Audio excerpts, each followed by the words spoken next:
Study IQ IAS, अब तैयारी हुई अफोर्डेबल। दोस्तों, जब भी मैं अपनी क्लास में पाकिस्तान की बात करता हूं तो मैं हमेशा बोलता हूं पाकिस्तान एक फेल्ड स्टेट है। और लास्ट 3-4 दिनों में जो पाकिस्तान की जमीन पर हो रहा है, इससे यह पता चलता है कि पाकिस्तानी गवर्नमेंट और पाकिस्तानी आर्मी इनकॉम्पिटेंट है पाकिस्तान को रन करने के लिए। पाकिस्तान का पूरी तरीके से दिवाला निकल चुका, बैंकरप्ट है। अपनी इकोनॉमी को चलाने के लिए वो अभी लोन पे लोन उठा रही है, बेल आउट ले रही है, किससे? इंटरनेशनल मॉनेटरी फंड से। और वहां पे एक तरफ पॉलिटिकल टर्माइल। अगर आप देखोगे 2023 अगस्त 2023 से जब पाकिस्तान के एक्स प्राइम मिनिस्टर को अरेस्ट किया गया, जिनका नाम है इमरान खान, राइट, उसके बाद ही पाकिस्तानी आर्मी ने बहुत ब्रुटैलिटी की है। कहां पे? पाकिस्तान में। फरवरी 2024 में जो इलेक्शंस हुए पाकिस्तान में, उस इलेक्शंस को बोगस डिक्लेयर किया गया। कई सारी इंटरनेशनल ऑर्गेनाइजेशंस ने यह बोला कि पाकिस्तान आर्मी ने बहुत सारे सिविलियंस को, पाकिस्तान की तहरीके इंसाफ के लीडर्स को अरेस्ट किया हुआ था। और कई सारी जगहों पे, कहीं इलेक्शन बूथ पे धांधलियां हुई हैं। जो अभी की सरकार जो चुनी गई है, वो लोगों ने नहीं चुनी है, वो पाकिस्तानी आर्मी ने चुनी है। और अब जो अक्टूबर 2024 में पाकिस्तान की सरकार ने कुछ ऐसा कदम उठाया जिसने मजबूर कर दिया आज इन लोगों को रास्ते में उतरने के लिए। और कल ही पाकिस्तान के ex prime minister Imran Khan की वाइफ बुशरा बीबी ने यह बोला था कि अगर आपने दो चीजों को अभी के अभी ठीक नहीं किया, पहला, immediate release of Imran Khan, जिनको आपने बोगस फॉल्स केसेस में फॉल्स एलिगेशंस लिखा के अब ये 1 साल से ऊपर हो चुका है कि उनको आपने डिटेन करके रखा है।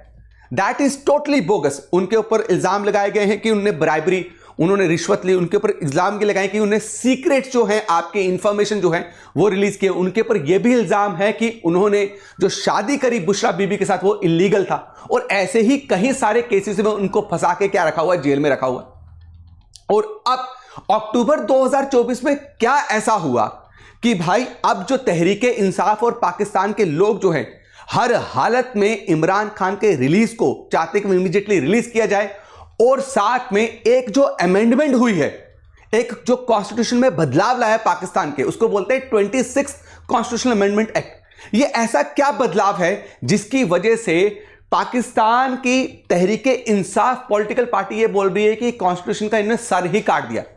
पूरी तरीके से अब पाकिस्तान किसके कंट्रोल में है? पाकिस्तानी आर्मी के।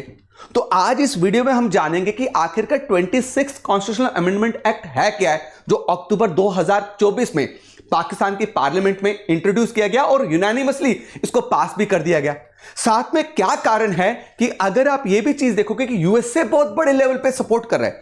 यूएसए बोल रहा है कि प्रोटेस्टर्स का राइट है, राइट, ये कि वो पीसफुली प्रोटेस्ट करें और प्रोटेस्टर्स को पाकिस्तानी आर्मी और पाकिस्तानी गवर्नमेंट को प्रोटेस्ट करने देना चाहिए। क्यों यूएसए अभी ही ये बात बोल रही है? क्या यूएसए को कोई प्रेशर आया, या ऐसी कोई इंटरनेशनल ऑर्गेनाइजेशंस जो हैं जो यूएसए को फोर्स कर रही है कि वो ऐसी जो अनाउंसमेंट करे किसके खिलाफ? आपकी पाकिस्तानी आर्मी के खिलाफ। आइए चलिए इस वीडियो में जानते हैं मेरे दोस्तों। अभी ही आज बुशरा बीबी ने और ये हजारों लोग अगर आप देखेंगे, इन्होंने मार्च किया कहां की तरफ? The most secured and the heavily guarded building of Pakistan, that is parliamentary building. Pakistan की पार्लियामेंट में अगर आप देखोगे मेरे दोस्तों, तो एक जोन है जिस जोन को बोलते हैं रेड जोन। ये रेड जोन आपकी हेवीली गार्डेड होती है और इस रेड जोन में किसी भी सिविलियन को अलाउ नहीं किया जाता है। तो बुशरा बीबी ने बोला कि हम सारे प्रोटेस्टर्स आके यहीं बैठेंगे। कहां पे? इसी जोन पे बैठेंगे और आप हमारी जान ले लो, जो मर्जी कर लो, हम इस जोन से नहीं उठने वाले। और जब ये सारे लोग इस जोन पे आए, इस एरिया में आए जो रेड अलर्ट एरिया है, जहां पे किसी को आने नहीं दिया जाता है, इससे क्या हुआ? गोलीबारी स्टार्ट। पाकिस्तानी आर्मी ने गोलीबारी की, जिसमें उनके भी कुछ लोग मरे और मेरे दोस्तों आपके सिविलियंस भी मरे। इवन कि ये भी तहरीके इंसाफ के लीडर्स ने ये बोला है कि ये आंखों देखी, मैं आई विटनेस हूं, उन्होंने बोला है कि पाकिस्तानी आर्मी ने कुचला है गाड़ियों से सिविलियंस को। इतनी ब्रुटैलिटी जो है वो अपनाई है। अब अगर आप देखेंगे, इसने एक नया मोड़ ले लिया और मैं बोल रहा हूं पाकिस्तान के इतिहास में यह बहुत बड़ा इवेंट होगा और पाकिस्तानी आर्मी और पाकिस्तानी गवर्नमेंट के फेलियर को ये जब तक पाकिस्तान है तब तक ये दर्शाता रहेगा। दोस्तों, अब जानते हैं कि आखिरकार बेसिकली यूएसए क्यों सपोर्ट कर रहा है, राइट? अभी पूरी तरीके से क्लियर तो नहीं है, but USA is under pressure. अब प्रेशर क्या है, सबसे पहले आप समझिए कि क्या हुआ 17 नवंबर को, यानी कि ठीक आज आपका 26 नवंबर है, तो ठीक आपके 9 दिन पहले आपके 46 कांग्रेसमैन ने, यूएसए के कांग्रेसमैन ने एक लेटर पे साइन किया और जो बाइडेन को ये लेटर सेंड किया कि आप इमीडिएटली क्या करें, पाकिस्तानी आर्मी और पाकिस्तानी गवर्नमेंट को बोले कि आपको रिलीज करना पड़ेगा इमरान खान को, आपको कॉन्स्टिट्यूशनल प्रिंसिपल्स को वापस लागू करना पड़ेगा, आपको ह्यूमन राइट जो वायलेशन आप कर रहे हैं आपको उसको खत्म करना पड़ेगा। कारण क्या है? कारण इसके पीछे है मेरे दोस्तों एक आपका क्या अमेंडमेंट। अगर आप देखेंगे यहां पे है 26th कॉन्स्टिट्यूशनल अमेंडमेंट। ये कब की गई बच्चा? अक्टूबर 2024 में।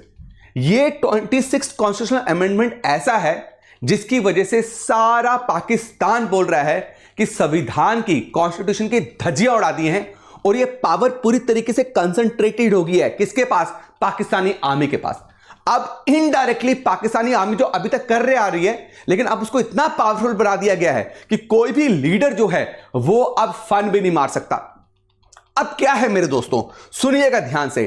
26 कॉन्स्टिट्यूशनल अमेंडमेंट एक्ट क्या है? इसने सबसे पहले क्या किया, बहुत डीप और बहुत गहरे और बहुत कंट्रोवर्शियल बदलाव लाए।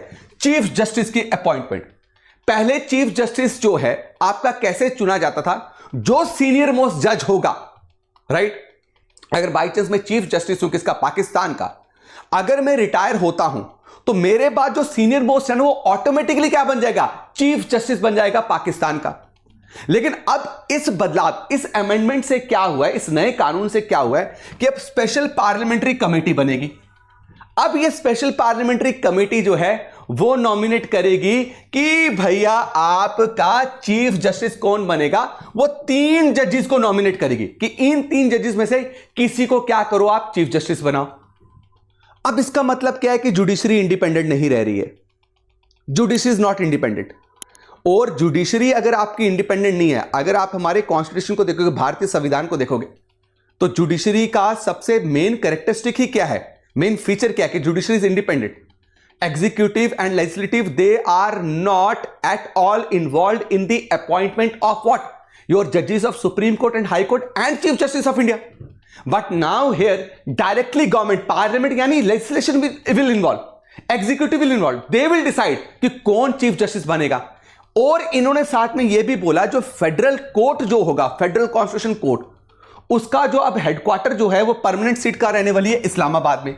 और साथ में यह भी बोला कि now judiciary, this federal court has full power to interpret the constitution. जिस तरीके से मर्जी इंटरप्रेट करे, मर्जी आएगी कॉन्स्टिट्यूशन कोई भी हिस्सा बाहर निकाल देगी, मर्जी आएगी कॉन्स्टिट्यूशन में कुछ भी चीजों को क्या कर सकती है, अमेंड कर सकती है, रेक्टिफाई कर सकती है। तो इससे क्या हो रहा है कि now the court will become supreme. लेकिन कोर्ट से ज्यादा कौन सुप्रीम बनेगा? पार्लियामेंट सुप्रीम बनेगी। अब पार्लियामेंट जो है जुडिशरी से सुप्रीम होने वाली है, तो पार्लियामेंट पूरी तरीके से धज्जियां उड़ा चुकी है कॉन्स्टिट्यूशन की। Now there is one more thing, रिबा। बच्चा रिबा इंटरेस्ट को बोलते हैं, ब्याज को बोलते हैं। और अगर आप शरीयत लॉ देखोगे, राइट, इस्लामिक रूल के अकॉर्डिंगली किसी भी तरीके का ब्याज जो है वो हराम है। ये अगर आपको पता हो, किसी भी तरीके का ब्याज जो है हराम है। अब क्या हुआ था मेरे दोस्तों, एक वहां पे फेडरल शरीयत कोर्ट है, फेडरल शरीयत कोर्ट ने 2022 में यही बोला था कि कोई भी ऐसा फाइनेंशियल इंस्टीट्यूशन जो है वो ब्याज का काम नहीं करेगा, क्योंकि ब्याज जो है इस्लाम में हराम है। और आपको पता है पाकिस्तान एक इस्लामिक स्टेट है। अब देखो, बोला गया कि फेडरल शरीयत जो कोर्ट है उसने यह बोला कि आपको यह कब लागू करना है, आपको यह लागू करना है दिसंबर 31, 2027, राइट। आपको इससे पहले किसी भी तरीके का जो इंटरेस्ट है, किसी भी तरीके का जो आपका फाइनेंशियल बैंक्स है या इस्लामिक बैंक्स हैं जो किसी भी तरीके के ब्याज में इन्वॉल्व है, उनको खत्म करना है। लेकिन अब पाकिस्तानी आर्मी को पता है भाई ऑलरेडी हम बैंकरप्ट हैं, अगर हमने ये ब्याज वाला काम बंद कर दिया तो हम तो मारे गए। तो अब ये क्या कर रहे हैं, इस अमेंडमेंट एक्ट से ये जो रिबा को, ये इंटरेस्ट को जो एलिमिनेट करना है पूरी तरीके से, इसको एक्सटेंड करने की कोशिश कर रहे हैं। और इसको जस्टिफाई इस तरीके से कर रहे हैं कि भाई देखिए, हमें बहुत सारी इंटरनेशनल फाइनेंशियल इंस्टीट्यूशन के साथ क्या करना पड़ता है, कोप अप करना पड़ता है, कोलैबोरेट करना पड़ता है। तो अगर हम ये इमीडिएट रिबा को यानी इंटरेस्ट को एलिमिनेट कर देंगे तो हमारे बहुत सारे बैंक्स बैंकरप्ट हो सकते हैं।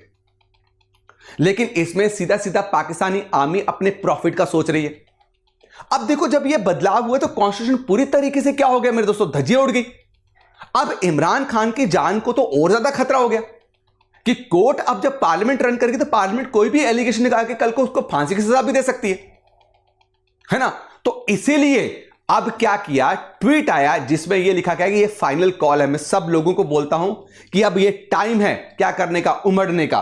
और मेरे दोस्तों, यही कारण हुआ कि जब यह बात उठी तो तहरीक इंसाफ का जो ऑफिस है, पाकिस्तानी तहरीक इंसाफ पॉलिटिकल पार्टी का जो ऑफिस है यूएसए में, उन्होंने रिक्वेस्ट करी किसके, यूएसए के कांग्रेसमैन को कि भाई अब आपके स्टेप लेना चाहिए। वहीं पे इंटरनेशनल कोर्ट ऑफ जस्टिस ने इस अमेंडमेंट को क्या बोला, that it is a blow to judicial independence. वहीं पे यूएन ह्यूमन राइट जो चीफ हैं, उन्होंने बोला कि भाई ये बहुत ही बुरी तरीके से अंडरमाइन करती है किसकी, जुडिशरी की इंडिपेंडेंस को, यानी कॉन्स्टिट्यूशन का कोई नामो निशान ही नहीं रहेगा। यही कारण है कि यूएसए ने देखा कि भाई इतनी इंटरनेशनल ऑर्गेनाइजेशंस जो हैं वो आगे आ रही हैं, तो आपको पता है यूएसए को हमेशा क्या लेना है, अपना नाम बनाने की, भाई देखो जहां ह्यूमन राइट वायलेशन हो रहा है आई एम देयर, है ना। मैं डेमोक्रेटिक प्रिंसिपल्स को क्या करना चाहती हूं, हमेशा चाहती हूं कि हर देश में वो लागू रहे। इसलिए मैं बोलती हूं कि पाकिस्तानी गवर्नमेंट और पाकिस्तानी आर्मी को, प्रोटेस्टर्स को पीसफुली प्रोटेस्ट करने देना चाहिए। तो अब सबसे बड़ा कारण क्या है कि अगर इतने बड़े लेवल पे कॉन्स्टिट्यूशन की इतनी इंपॉर्टेंट प्रोविजंस को बदला जा सकता है तो इमरान खान की तो जान इसमें कुछ है ही नहीं। तो इसलिए अब पाकिस्तान के सारे लोग जो है बिना डर के उमड़ पड़े। अब एक और मैंने आपको बोला कि जो फरवरी 2024 में जो पाकिस्तान में इलेक्शंस हुए हैं ना, वो बहुत सारी इंटरनेशनल बॉडीज ने डिक्लेयर किया है कि पूरी तरीके से बोगस है। पाकिस्तान आर्मी ने ब्रूटल फोर्स यूज करके अपने मन मुताबिक लोगों के विश के अगेंस्ट जो है, जो गवर्नमेंट बिठाई है वो लोगों के विश के अगेंस्ट है। वो असल में इलेक्शन जीते नहीं है।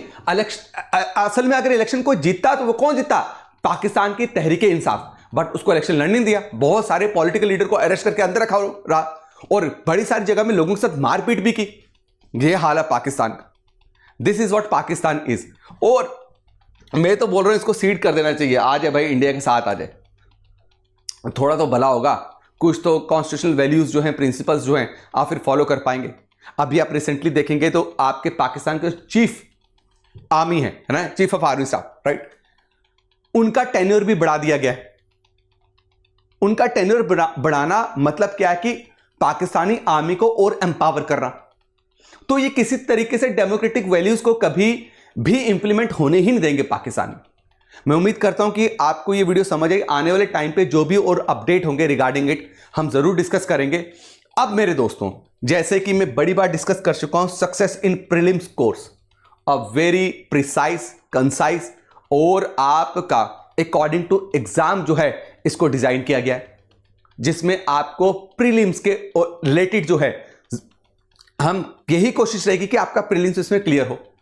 दोस्तों, इसमें सिंपल बात है जो मैं आपको बताऊं। What is this simple thing कि हम करंट अफेयर्स, हर एक सब्जेक्ट का करंट अफेयर लेके आएंगे। इन्वायरमेंट, इकोनॉमी, कभी कभी मेरे दोस्तों हिस्ट्री के आपके जो प्लेसेस एक्सकवेट किए होते हैं, राइट, आपको पता है कहीं पे बुद्धा की क्या निकल गई, आपके स्क्रिप्चर्स निकल के आगे बुद्धिज्म के, कहीं और मेरे दोस्तों टूल्स निकल के आगे, तो वो उसको बोलेंगे हम क्या, हिस्ट्री का करंट अफेयर्स, राइट। अभी अगर आपको पता हो राम मंदिर जो है वो बनाया गया, उसको किस स्टाइल में बनाया गया, नागर स्टाइल ऑफ आर्किटेक्चर, आपको ऐसा क्वेश्चन पूछे जा सकते हैं। तो हम आपको यहीं पे ब्रश अप करने वाले हैं कि एग्जैक्टली आपको करंट अफेयर्स में क्या फोकस करना है अपने पर्टिकुलर सब्जेक्ट के रिलेटेड। 30 नवंबर 2024 यानी कि ठीक मेरे दोस्तों आपके 3 दिन के बाद ये कोर्स जो है लाइव हो जाएगा। सुबह 8 से लाइव ये कोर्स चलेगा, जिसमें आप फैकल्टी के साथ लाइव इंटरेक्ट करेंगे, अपने डाउट्स को क्लियर कर सकते हैं। उसके लिए आपको www.studyiq.com जो है उस ऐप में वेबसाइट में जाना है। और साथ में मेरे दोस्तों आप और क्या कर सकते हैं, अगर मैं थोड़ा सा आपको दिखाऊं तो हम चले गए studyiq.com, राइट, देखना जरूरी है ना, studyiq.com, ठीक। इसमें क्लिक किया, आपको यूपीएससी कोर्स में जाना है, डोंट अलाउ, यूपीएससी कोर्स में जाना है। तो यहां पे मेरे दोस्तों आपको एसआईपी प्रोग्राम मिलेगा, ये देख रहे हो आप एसआईपी प्रोग्राम।